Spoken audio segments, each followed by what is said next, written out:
First, I'll give you a number, 135,000. Madam President, members, that is the number of estimated children in this state of Minnesota that have dyslexia and are in our schools. So today, right now, I'm going to speak on behalf of and for those children, their families, and all the people that preceded them that suffered through our schools, and they had to, some of them recovered, many of them did not, into adulthood. I'm also speaking for those advocates who've been working countless hours with those moms and dads down here, talking to many of you, hoping to get some relief and help for their children. On your desk, there's 2 letters. Those letters are from parents of dyslexic children. I'll refer to them again later, but those letters, members, are representative of all these other kids in this state. The story is the same.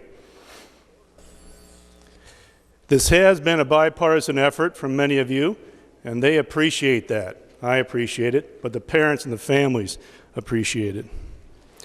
So in a word, it is disappointing that Senate File 271 did not make it into this Senate tax bill, but we're hopeful that in conference committee, members will discuss it again and put it in there. It was heard in the tax committee. It had all the hearings and received support, bipartisan support.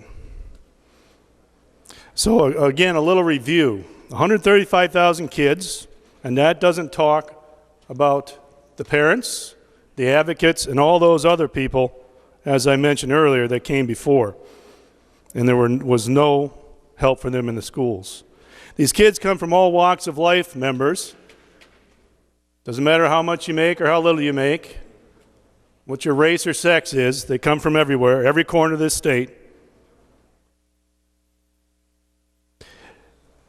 Student scoring, and many of you know here, after years of talking about K-12, how important reading is. So, a little refresher. Students scoring in the reading exam in the bottom 25%, they are 2 times likely to drop out of school, be in jail by 21, and for girls to be pregnant, and more. So there are arguments, members, and I understand that, against these credits. I don't like credits, but this is a temporary credit. It's not permanent. It's not a final solution. It is temporary help for these parents and these kids until we find a permanent solution and a model that works. So that said, we have understood and we have read through many of the credits and exemptions in this bill. Tax credits, members, for businesses, for physical, for what is this, fitness memberships. That's great for all of us, members and president. $3 million in 16-17.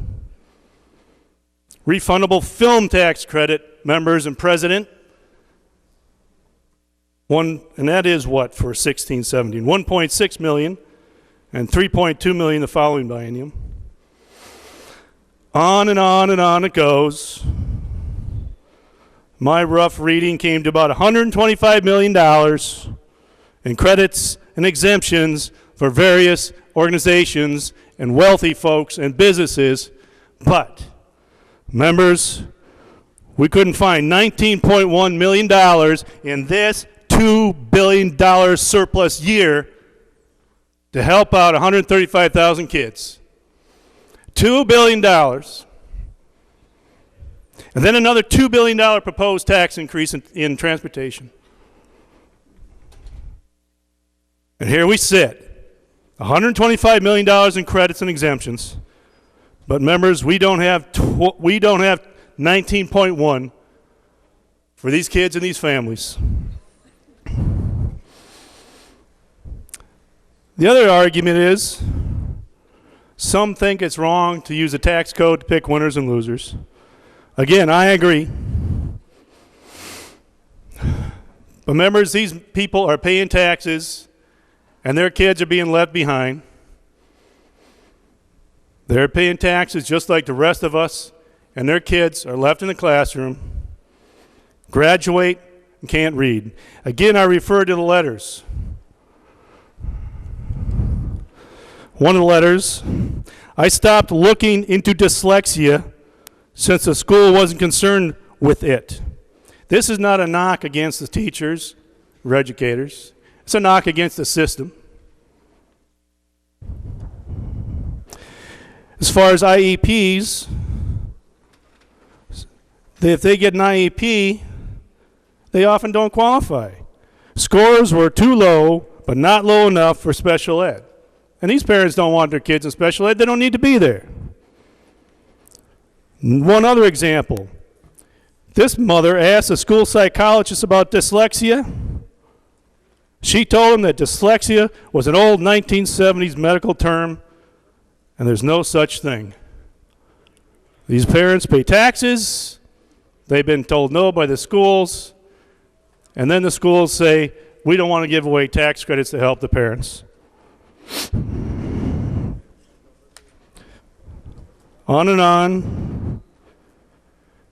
Another one, they said that her child could be helped if the child read the curriculum at a slower pace. They thought that the child did not exhibit dyslexia. So there you go. And over and over again, the children who testified, they viewed themselves as stupid and worried that others viewed them the same way. Well, why wouldn't they?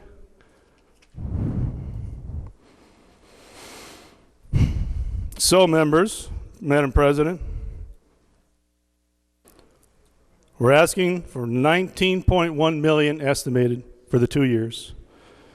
That amounts to a $3,000 credit that's assignable and refundable to try to help out those parents that can't afford this, that don't have the wherewithal, members and Madam President, to go and seek this stuff out.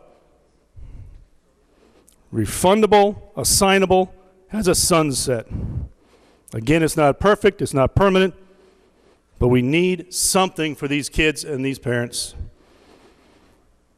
And I'll remind you again, $2 billion in surplus, $125 million in tax credits at least in this bill, and exemptions. And we're asking, the parents are asking for 19.1.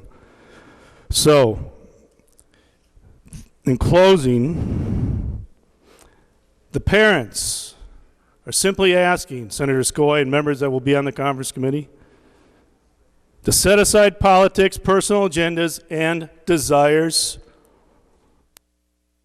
and add 271, Senate File 271, back into the bill. Give those children and those parents help that they need.